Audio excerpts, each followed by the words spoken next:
Champs et prés dévastés, les groins en quête de protéines sont passés par là. Les sangliers font de nouveau parler d'eux à travers les dégâts qu'ils occasionnent, comme ici sur cette parcelle à Denipaire, près de Saint-Dié, où agriculteurs, chasseurs, forestiers, représentants de l'État et parlementaires s'étaient donné rendez-vous ce lundi matin pour une conciliation sous surveillance et sans heurts comme par le passé.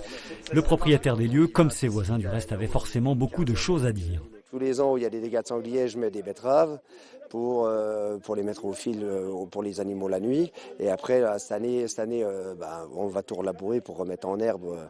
Mais avant, on avait des prairies naturelles, que maintenant, on n'en a plus une seule qui tient debout. Qu'ils fassent leur élevage de gibier, parce que c'est de l'élevage, c'est pas autre chose vu comment ils les nourrissent, mais qui clôturent chez eux correctement et qui gardent leur gibier. Parce que leur gibier, malgré tout, il vient chez nous aussi. Pendant 1 an et demi, on a été tranquille. Et puis là, ça fait 15 jours, 3 semaines que ça recommence. Là, j'ai déjà, à cette heure-ci, en une quinzaine de jours, à peu près 20 hectares de dégâts de nouveau. Moi, j'ai le cas d'une chasse juste à côté de chez moi, où le président interdit formellement à ses chasseurs de tirer des femelles. C'est une histoire d'éthique, il ne faut pas tirer les femelles, mais malheureusement, le problème, il vient de là, c'est que c'est la femelle qui fait les petits, et c'est pas les mâles qu'il faut réduire, c'est surtout les femelles. Ce dossier empoisonne depuis des années les relations entre agriculteurs et chasseurs, sans solution durable. Les dégâts de juillet 2019 à juin 2020 ont coûté autour de 2 millions d'euros à la Fédération départementale de chasse.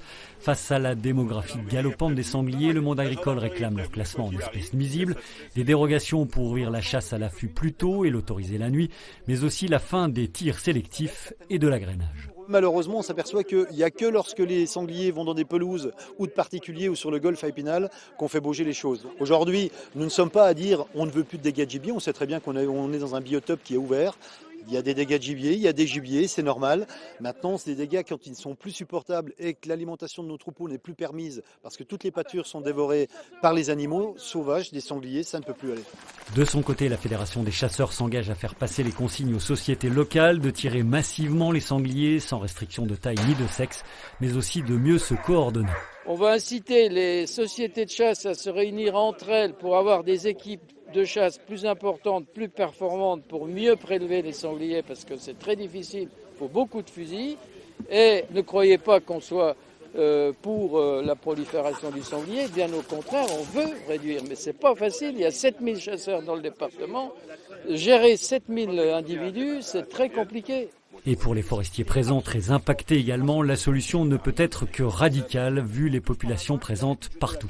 Aujourd'hui, la seule option, c'est le tir. Le tir, je dirais, systématique de tout sanglier. Il n'y a pas de question de poids, de sexe, d'âge. On est arrivé sur des populations où en 10 ans de temps, on passe de 2500 sangliers prélevés à aujourd'hui un objectif de 20-25 000. Et en fait, c'est exponentiel. Je suis persuadé que si on se donne des objectifs communs et qu'on se dit la vérité, on y arrivera, on peut régler le problème en 2 ans. Si par contre, on continue à jouer au poker menteur, on va dans le mur.